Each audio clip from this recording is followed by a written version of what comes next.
Welcome once again to App Chemistry at Hananiga High School. Today we'll be looking at our second set of notes from Chapter 10 dealing with other ways we can use the ideal gas law. And we'll finish up with some partial pressure type situations and Dalton's Law of partial pressures. Well, first off, applications of the ideal gas law.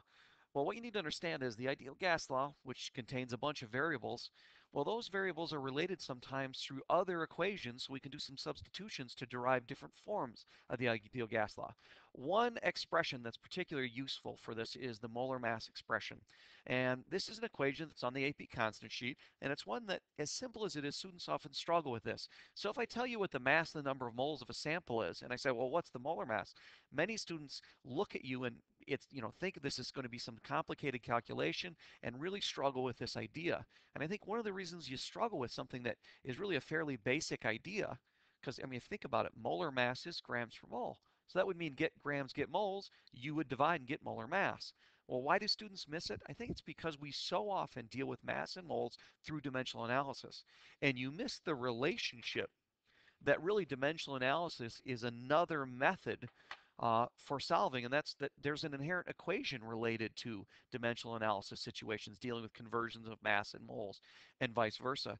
This is another way to basically convert mass to moles and moles to mass without doing dimensional analysis using this relatively simple equation. Molar mass equals the mass in grams divided by the number of moles. It's a core equation in chemistry. It's one you need to be very, very familiar with. And it's one we often ignore because if I tell you moles and ask for mass, use molar mass as conversion factor. And if I tell you mass and ask for moles, once again, you do it by dimensional analysis. And you miss the fact that there is a simple equation that would give you the same thing. So I think one of the reasons people struggle with this equation is we just don't use it often enough. Now, inside this simple equation, we have molar mass, mass, and moles. Well, it should sound familiar that moles is in PV equals nRT. So if you solve this equation for N, you can substitute that into PV equals nRT and end up with this form of the equation. So PV equals M, which is mass, times RT over M.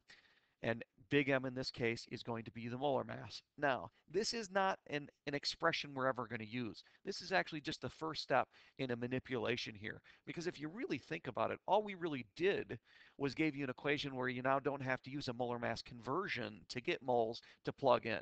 So while it is potentially useful, like in the problem we looked at in yesterday's notes where we were solving for V and you first had to find moles to plug into P equals nRT, yes, technically this is a simpler way to maybe do that, but honestly, it's not worth clogging up in your brain this particular equation. So what we're going to do is further manipulate this in other ways. So if we solve that equation that we just derived for the molar mass, we end up with molar mass equals mRT over PV.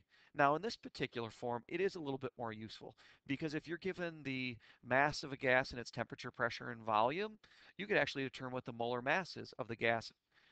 So that is one potential use of that, is for determining molar mass. Now, when you look at this equation, there's another thing we can do with it. Right there we have a mass on top and a volume on bottom. Well, remember, density equals mass over volume. So we've got a quick, easy substitution we can do there. If m over v equals d, then molar mass would be equal to density times r times t over p.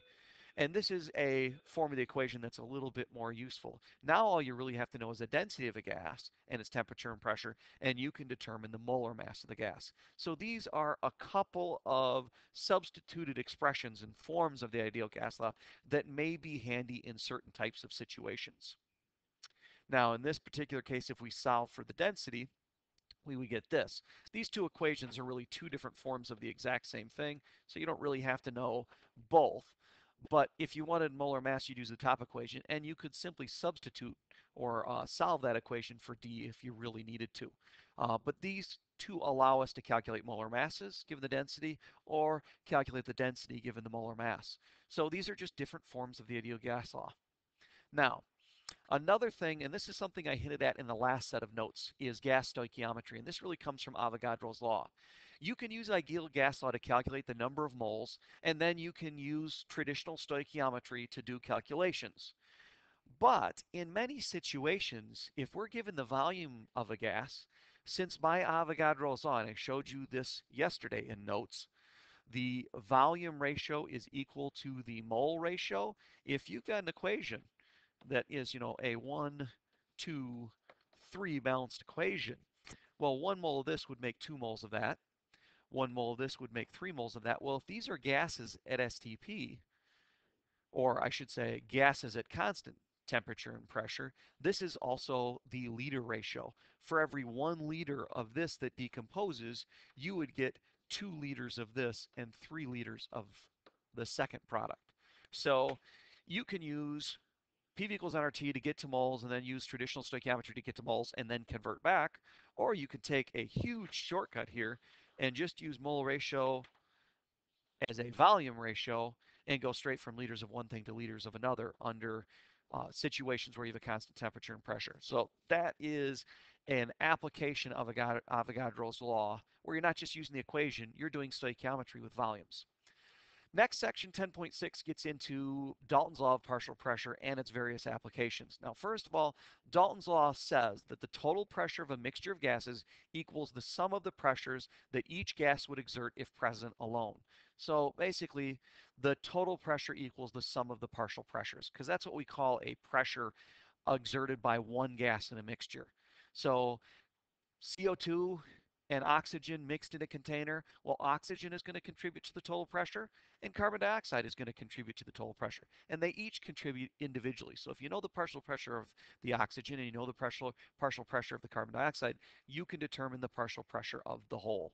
So in other words, Dalton's pressure mathematically looks like this. The total pressure of a mix of gases equals the sum of the individual or partial pressures. Now, one application of this that's really common when you collect a gas, typically when we collect a gas, it's easy to collect it over water to get the gas. So we use water displacement to often collect gases. And we do the standard molar volume lab right before Christmas break. You'll see an application of this. We'll be using water displacement to collect hydrogen gas. Well, one of the things you have to remember here is if it's in water, water is going to evaporate. So the gas we're collecting up here isn't pure gas. It's actually a mix of gas and water vapor. So if you ever see the 3 words collected over water, that's the hint that you're going to have to do a Dalton's law correction. Because if we want to find the pressure of the gas that's inside here, we have to correct the pressure. Because remember, what we're actually measuring here is P total. And that's actually the pressure of the gas we're looking at plus the pressure of the water vapor. So if we want the pressure of the gas, we have to subtract the pressure of the water vapor from the total pressure. And one of the reasons why this is a pretty easy thing to do is at a given temperature, the vapor pressure of water is constant. So we can look this value up and we can measure this, and by simple subtraction, we can determine that. But you have to remember to do this extra math step. And in a typical problem, sometimes it looks like they're giving you 2 pressures when you only need 1. Well, that's because they're actually giving you a total pressure and the pressure of the water. You can subtract to get the partial pressure of the gas. Now, the last application related to partial pressure, so this is really the last idea in this note set, is the relationship between partial pressures and mole fraction. Mole fraction is an idea related to the solubility chapter. We've looked at this idea before. It's another way to express certain types of concentrations as a ratio or a comparison of the moles of the substance you're looking at to the total number of moles. Now, at the same volume and temperature, this relationship would be true.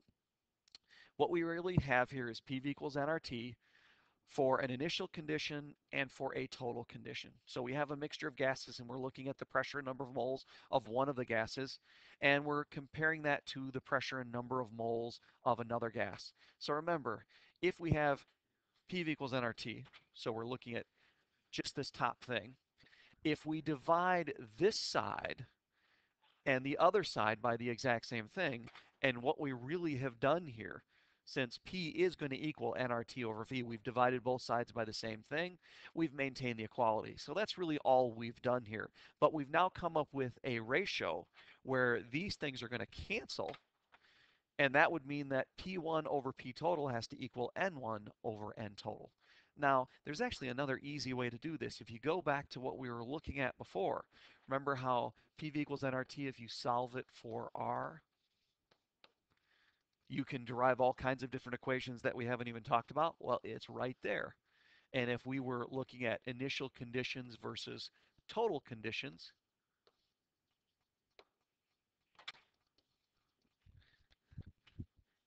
too high there. So you can end up deriving this equation using that idea as well. So fundamentally, this thing right here, it's called the mole fraction. So if you take the number of moles of a substance and divide it by the total number of moles in the sample, you get what's known as the mole fraction. Well, what this implies is the comparison of the partial pressure of a gas to the total is going to equal the mole fraction. And you can use this to solve for an unknown. So typically, you're going to use this type of situation whenever you're dealing with partial pressures and masses and moles. So if you're dealing with a mass situation or a mole situation and pressures of a mix of gases, hint, you can use PV equals nRT to do it if you want, but you can probably use this as a much quicker way to deal with these calculations. And the way you normally see this is the partial pressure of a gas is going to equal the mole fraction of that gas times the total pressure. So really what we do is we take this relationship up here, P1 over PT equals N1 over NT, and this is how we traditionally will end up using that. So it's a way to really calculate the partial pressure of a gas from the total pressure if we know the number of moles of the gases. Because if we know the number of moles of the gases, we can find N1 and we can find N total. And we can use that as a way to calculate the partial pressure. So in this particular case, since this is mole fraction, P1 is equal to the mole fraction of 1 times the total pressure. And that finishes our second set of notes over Chapter 10.